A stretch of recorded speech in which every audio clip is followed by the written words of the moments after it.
দুদিন পরে এই বাসাটা ছেড়ে দিতে হবে।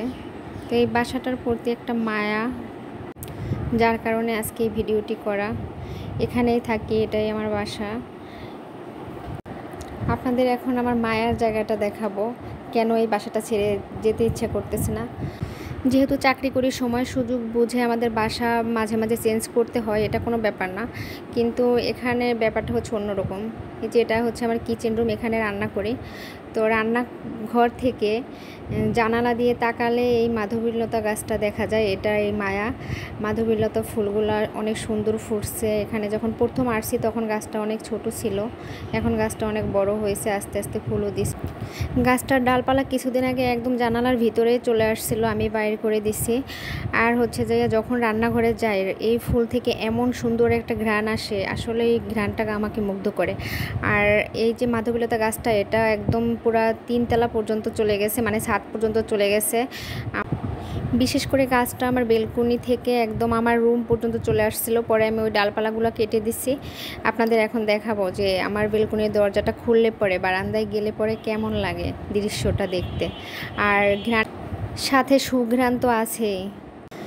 সাধারণত আমরা যারা বাড়ির বাইরে থাকি বা ভাড়া বাড়িতে থাকি, এত সুন্দর প্লেসে এত সুন্দর বাড়ি সহজে পাওয়া যায় না। অনেক কষ্ট করে এই বাসাটা ভাড়া নিয়েছিলাম। পরিবেশটা অনেক সুন্দর ছিল, সাথে এই মাধবীলতা গাছটা তো আমাকে পাগল করে দিছেই।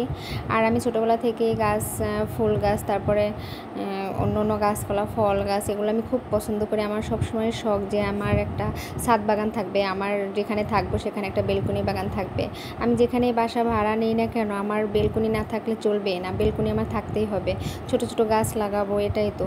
তো সমস্যাটা হয়, একা একা থাকি, মাঝে মাঝে বাড়িতে যেতে হয়, তখন গাছগুলোতে জল দেওয়ার মতো লোক থাকে না। এসে দেখি গাছগুলো আধা মরা হয়ে রয়েছে, তারপর আবার সেগুলো যত্ন করে নতুন করে হচ্ছে গাছগুলো আবার জীবন ফিরিয়ে দেই। এই যে দেখুন এখানে আমার কতগুলো গাছ রয়েছে। এই যে একটা বোম্বাই মরিচ গাছে, তো এই গাছটায় ফুল আসে কিন্তু ফল হয় না, পিঁপড়ায় খেয়ে ফেলে ফুলগুলো। আমি অনেক ট্রাই করতেছি এগুলোকে বাঁচিয়ে রাখার জন্য। আবার অনেকগুলো ফুল আসছে, দেখি এবার মরিচগুলো দাঁড়ায় কিনা।